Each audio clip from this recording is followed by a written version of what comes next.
Abby could tell that she saw him. If she'd been able to move, she would have. She would have screamed and gone running back to her room to hide under the bed. But she couldn't move. She could hardly breathe, much less scream. He smiled again, tipped his tricorn hat, glanced outside one more time, and then slowly disappeared. As he did, she heard the door open. Her eyes darted to it with fear. It was her grandparents coming back into the building. But it had to be about 4 a.m, and they didn't go out at 4 a.m. From the stairway window, she hadn't managed to move yet. She realized there were flashing lights in the parking lot. Flashing lights, the kind police cars had. "Not to worry. They got 'em, Brenda, my love," Gus told her grandmother. "Yes, but, oh, Gus, that horrible man might have gotten in." Her grandmother sounded worried. She was such a wonderful grandmother, different from most, perhaps. She wasn't much of a cookie baker, but she came to all of Abby's school events. She loved to dress up. She read stories and acted out all the characters. She was slim and energetic, too. She loved a long bike ride. "Hey, so what? He would have stolen what little cash we have in the register, but he didn't get in. We woke up. We called the police. All is good," Gus said. He looked up then, just as Blue had done, but of course, she couldn't really have seen Blue. That would have been seeing a ghost.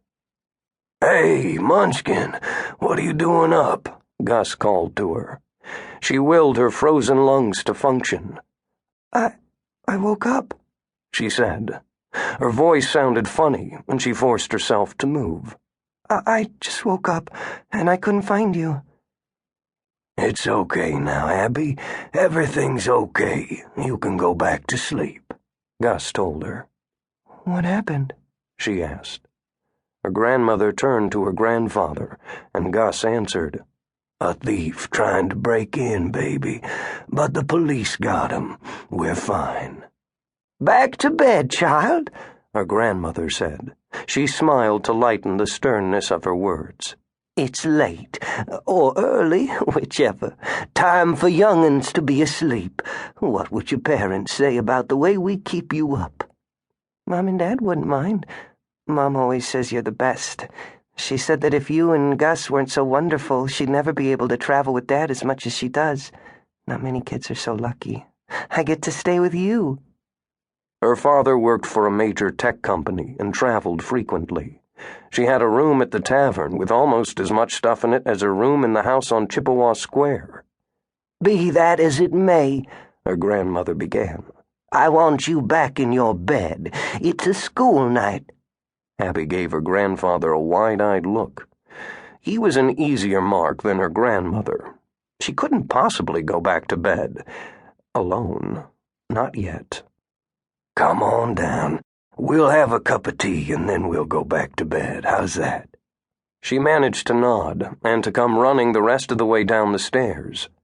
"Abigail Anderson," Brenda said sternly. "I told you not to run around barefoot. Glasses do break, my darling, and even when we clean up, you can't be sure we get all the little slivers." "Leave her be right now, Brenda," Gus suggested.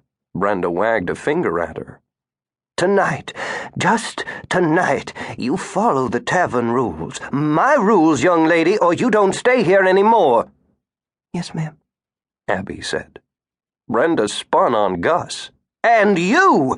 Don't go putting a shot of whiskey in her tea to calm her down, do you hear me? She's barely 10. "Oh, Brenda, it's what our parents did for us." "And nowadays it's considered child abuse. You two behave.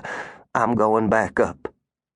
She caught Abby's chin and gave her a kiss on the cheek before she went up the winding staircase. Gus winked at Abby.